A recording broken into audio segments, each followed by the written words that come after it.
Si GM Mel Robles ng PCSO nasa ating linya na. GM, magandang umaga. Si Joel Siweng. Live po Ay, sa Super Radio magandang DCWB. Hi, sir. Good morning po. Good morning po sa inyo at sa inyo mga tagapakinig.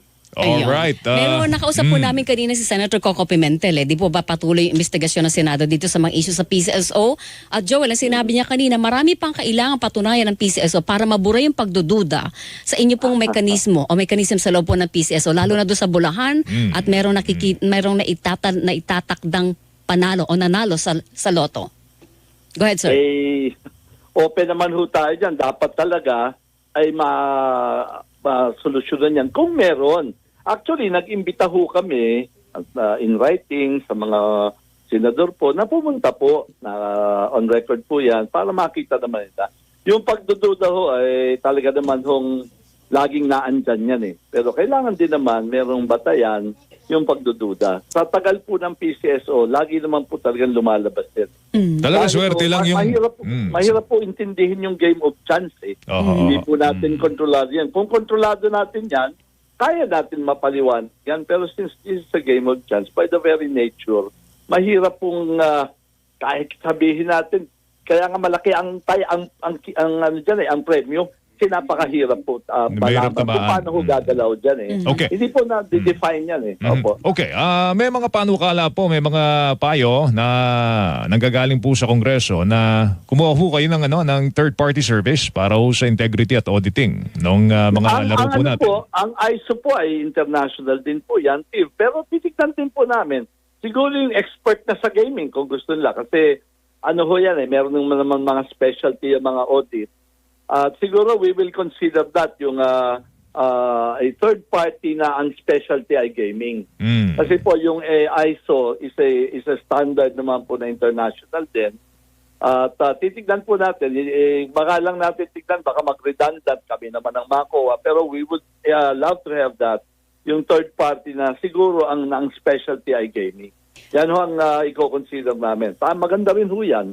Pero right now, meron naman po tayong third party na international din. Jim Robles, sa mga ordinaryo pong tumataya ng loto, sa mga katulad ko na hindi nakakaunawa ng sistema, kung paano yung bola and all. Kasi ako po personally hindi ako tumataya eh. Pero paliwanag niyo sa amin, anong garantiya mabibigay niyo sa amin na hindi po naloloko ang bolahan sa loto? Well, yung guarantee mo unang-una is that patuloy pa rin tumatangkilik ng mga tao yan. At lalo na, kahit ang mga taga-PCSO ay tumataya. Yan po yung on the very practical side, sinasabi ko, pag ang tinitinda mo, alam mong may lason, hindi ka kakain. Pero you'll be surprised. Ang mga taga-PCSO po ay tumataya rin po dahil it is beyond rigging. Alam niyo yung ibang raffle, pag sumali ang empleyado eh. Kasi kinakamay yung raffle nila eh, no?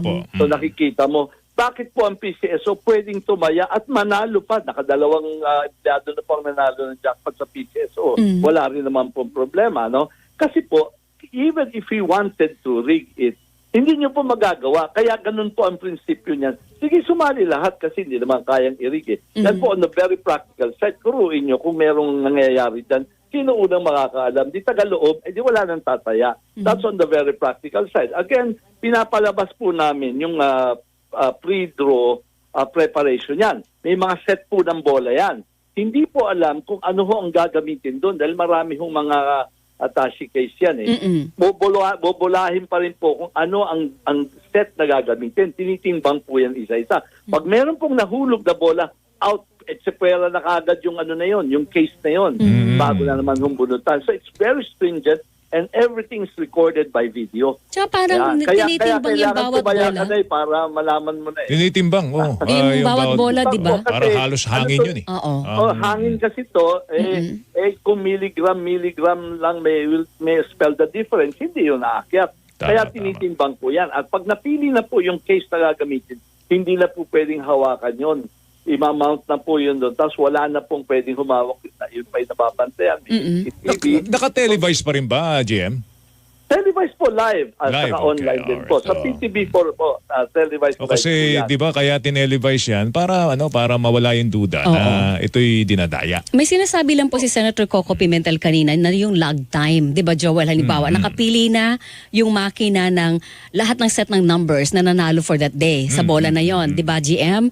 Tapos may lag time daw between the pagkakapili ng mga numbers na yon. Tapos doon sa dalawang tao na nag-check kung may nanalo ba o hindi sa server.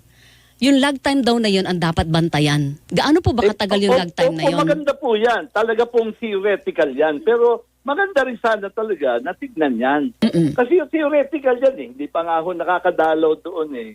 So, ang totoong nangyayari dyan at 8:30, tigil ang betting at 8:32, i-retrieve na po lahat ng taya in a flash drive. Independent po yan. Hindi po yan online. May stand-alone na computer na isasaksak yun as soon as binobola, real time po yung pinipindot, tinitignan kung ando doon yung kombinasyon na yun. Yes, so, oo. and naka-videotape po lahat yan, yung proseso na yun. Kaya nga po kami, may access kami rin sa unang lumalabas kasi halos real time po, in fact real time, pinipindot po ng nasa independent na computer yun, yung lahat ng binobola. Kaya nalalaman kagad-agad yun kung may panalo. Yung possibility na mag-insert hindi ho posible dahil sabi ko nga naka-separate na kagad yung in an independent flash drive. Yun po ang control namin. Saka pag ginalaw mo po yan, meron pong may trace po yan eh. Hindi po basta-basta mo magagawa yan, no? Gaano may po katagal yung lag time na yon, GM? Hindi ko po alam kasi sa amin almost real time po yun eh. Wala kang chance dahil nga hindi mo naman mai-insertan yung system. Yung aming kinuhang flash drive dahil hindi naman online yun. No, stand-alone yun. So mahirap po gawin yan. Pang ano lang ho yan, ay hindi ho ganyang kadali ginagawa yung system dahil very strict ang standards po ng lottery. GM, ping-pong ball pa rin yan, ano? Yan pa rin yung ginagamit, no? Yung mukha pong ping-pong ball, pero I'm sure hindi po yan your ordinary ping-pong ball. Oh, kasi may mga... Especially made siya for Lotto. Especially made. Okay. Kasi may mga binabanggit pa rito, may special na hangin daw, yung helium. Pagka daw yung helium, natatawa si GM, eh, pagka daw yung helium ang in-inject mo doon, napakamahal ho yun. Helium. Kahit nga ho sa lobo na may bayad, hindi ginagamit yun. Ginagamit yun. Napakamahal ho doon. Saka wala ho kami nakikitang ganun. Ako. Iyon. Okay. Marami ho, you'll be surprised kung it's a matter of calling our invitation, di ba? Puntahan naman. So, bago man lang sana magsalita, sana may batayan naman. Hindi pwedeng theoretical eh. Handa po kayo na idalhin sa Senado yung mga nanalo at patunayan na ito'y mga totoong tao na hindi konektado kanino man sa PCSO? Kung papayag yung mga nanalo. Kasi kami po magsasubmit ng lista. May subpoena sila. Okay po sa amin yun. We will seal that. Bahala na kayo. Wala na po kaming doon dahil nasa kanilang pangalaga. All for transparency po. Ngayon, yung safety po nun, bahala na rin ang Senado. Magkakargo na nila yun. Kargo na ng Senado. Pwede lumabas. Ganun na sa kanila na ho yun. Dahil sa amin ho, hindi lumalabas yan. May tanong si Senator Rapi Tulfo. Hinala niya, may katropa daw. Yung sa 640 million? Nanalo sa 640 million pesos eh. Wala akong katotohanan. I will assure everybody, wala akong katotohanan. Kaya nga po, we will submit the names. Bahala na ho sila roon. Kasi yan naman po, talaga namang alam po ng COA yan eh. May sinasabit namin, pati picture ho na walang topic, walang peering, walang tabing. Meron ho ang COA niyan. Hindi po sikreto na kami lang nakakalam. So yung mukha ng tao mismo, hindi edited, hindi siya photoshopped. Yung litrato ng pinapadala niyo po sa COA. Opo. Pero po yan. Ang kaya lang ang nilalabas sa publiko for security's sake ay yung Photoshop na. Opo. Kahit saan naman po. Yung nga pong yung sinabi lang pangit ang Photoshop, ayaw niya ho kasi magpakuha. Sabi namin, hindi pwede. Kailangan meron naman tayong sa tao. Sabi niya, sige, pero edit niyo yung damit ko. Siya ho nag-request doon Siya ho nag-request doon na halos hindi na makilala. Talaga naman pangit yung pagka-Photoshop. Pero sabi ko, hindi naman ho yun ang objective. Bakit kailangan pagawin yung GM kung ipo-Photoshop din pala?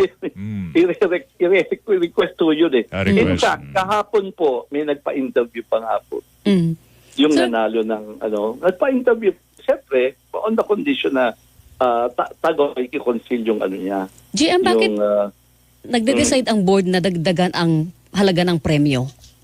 Para come on sa taong bayan para mas marami po ang tumaya? Opo. Mas maraming tumaya at totoo nga mas maraming tumaya at nanalo at tumita pa. Dahil in the span of 30 days, labas po yung dinagdag, balik na po yun, kumita pa po ng net of 800 million in 30 days. Oo. Ganun po ka-successful yung ginawa namin. At in fact, Magkano pong kinita doon ng PCSO doon sa sunod-sunod na panalo? yun pong ginawa namin na pag-augment ng jackpot, Opo. 800 million in 30 days. Okay. Yan po ay napakalaking feat yan kung magagawa. Neto po yan okay. ha. Magkano po yung taxes pa nga po. inaugment? Magkano yung inaugment? Dinagdag sa premyo? Nasa at least 1.5 ang tingin ko. 1.5. Pero it made 800 million in 30 days. Balik pa yung augmentation. Balik Ginawa. pa yun. Well, Okay. never naman nalugi, no, PCSO? Meron pong time na bumababa po yan pag talaga humarami. Kasi yung jackpot ho, isa lang yan, magse-share. Pero ho yung consolation prizes, kung makikita ninyo, hindi ho yan hati-hati eh. Ano ho yan, may fix na tinatanggap. Minsan ho, pag marami yung tumatama doon, at kung may sunod-sunod ng tama, mag-augment ka talaga. Yung pondo pong ginamit namin is really price fund reserve. Ginagamit talaga yan to augment the price kapag... So allowed yun sa charter po ng PCSO? There's nothing Allowed po irregular yan kasi, about it? Oo, board po ang nagde-decide niyan. Lalo na ang objective mo is to promote it, widen the base, and kumita. And in that case, we went to marketing ang objective para lumaganap yung base no maraming tumaya. At totoo naman po, we broke the sales record namin over all time, no? Ng aming administrasyon na inabot namin. Saka kumita po. Yun po ang pinaka-bottom line dyan. Bumalik po yan, kumita pa ho. Oh, Yan basta, naman sir, po ang objective namin. Kasi ang charter namin specifically instructs us to raise funds for charity. o basta hindi Ayun naman nauubos po. yung pondo ng PCSO sa ka-augment GM? Ay, hindi naman po pwede yun dahil you have to time it eh. Pasko yun, maraming pera ang tao. Kunin mo, di ba? Maraming disposable income ang tao at that time. So maganda talaga, ideal talaga is to promote it para makuha mo naman yung perang nando dun sa labas, yung hindi tumaya. At yun po ang objective doon. And I Okay. think we were very successful doon. Anong dahilan kung bakit pinasarado yung 2,000 Lotto outlets? Tuloy na ba Una-una, yung iloto ninyo? Hindi ho yan. Una ho yung decision na yun. Matagal Okay, ho nang ginawa yun. Oo. Kaya nga hindi ko maintindihan ho yung... Well, may ibang story yan but it's a different story. I-discuss ko rin ho kung saan ho galing yan. Pero nauna na ho yung, even before I came, nauna na ho yung decision na yun na i-pare down sa 6,500 yung mga Lotto outlets. Ang sabi ng predecessor namin, yun lang po ang gagamitin nila muna, no? Kasi may bagong system, yung Philippine Lottery System. Bago pa po ako dumating, kasado na ho yun. Nung dumating ako, ini-implement na po ang project. Kaya hindi ko po malaman, bakit yung inaano sa akin? Dumating ako, tapos na ho yun eh. Yung sistemang yon, implementation na po nung dumating ako. Ngayon, but be that as it may, hindi ho ako naghuhugas ng kamay because I believe mali po yun. Kasi the more outlets you have, the more income you will have. I subscribe to the recommendation of management of 10,000. Yun ang recommendation of management. Kung bakit hindi in-adapt ng board, I don't know kung anong reason nila. Pero hanggang ngayon, I believe 10,000 kung pwede pa nga ho 11,000. Kaya hindi ko maintindihan, but tinaatang ninyo yan, yung home bidding niyan ay hindi naman po madali. 5.8 billion po yung binid out nilang gano'n. So hindi ho pwede basta mag-augment yan. Kaya nga sabi nila, ba't hindi yung lumang system? Ayaw na nga I attempted, yung in my desire, para hindi ko ho tinitignan masyado yung sentimental eh. Ang tinitignan ko ho yung outlet sana, mas maganda, mas marami. Okay, tama ho, kailangan maawa. Pero we have to be objective also. Kailangan talaga marami, hindi lang nga sabi ko, hindi lang 2,000 eh. Dapat nga 4,000 pa ang idagdag. Anyway, andyan yan. I toyed with the idea of using the old system to interconnect. Ayaw na ho ng provider kasi mas malaki ng gastos ang aabutin. So wala nang balikan doon sa desisyon na sarado yung 2,000? Hindi ho. Ginagawa ko pa ho ng paraan. Yun. So may pag-asa pa, GM. Opo, kaya nga sabi ko, the place to discuss that is with PCSO kasi management yan eh. Pag linagay mo sa limelight yan, hindi na magkakaintindihan yan. Tandaan nyo. Alam niyo yan. You put that somewhere else because that is best discussed inside the management yan eh. Yes, alright, You discuss that somewhere else, hindi na makakukuha yung objective eh. Ako ho, hanggang ngayon, naghahanap na ho ako at meron na ho kami. Ayoko lang ho i-preempt dahil sasabihin na naman. Okay. So Diba? basta meron na Pero- solusyon na tinitingnan ng PCSO para sa mga 2,000 Tandaan nyo, operators na it is ito. to our benefit na magkaroon ng mas maraming Maraming outlet. Yes, totoo Oo, yan. tama At yan. hindi po yan, iba po ang merkado ng online. Lagi ko sinasabi, nung umu-order kayo online ng Jollibee, hindi naman sinara yung restaurant. Eh. Dahil iba ho ang merkado noon. Lumabas niyan, diba? Tinatamad yan. Gusto ko dito na lang sa bahay. Ayoko pumila-pila pa sa loto. Hindi naman talaga tumataya yan. Kaya yan ho ang segmentation of market. Kasi i-oversimplify mo eh. Tinanggal kami kasi sa iloto. Nauna yung pagtanggal sa inyo, wala naman yung iloto, di ba? Matagal na ko nagawa yung desisyon na yan. So hindi pwedeng mauna yung yung cost na ilang taon na nauna yung decision na yon. So pero maganda rin naman ito at natutuwa at marami rin ng interesado rito. I just want to assure everybody in the 90 years po ng PCSO, kada administrasyon ho may ganyang lumalabas. Which is healthy. Kasi kailangan i-prove natin na hindi. At saka Maganda para po talaga you're yun. on your toes. Oo. Para kayo Opo. mismo magbantay sa sarili ninyong bakuran. Make no mistake about it. I appreciate the vigilance. Wala ho po akong That's good. problema dyan. Jen? Wala ho ako. I appreciate that. Oh. Yes. Salamat sa oras ha. Sir, thank you. Thank you. Salamat po. Good luck po. Okay. Thank Bye-bye. you. Bye-bye. GM Mel Robles, ang General Manager, Philippine Charity Sweepstakes Office, mga kapuso.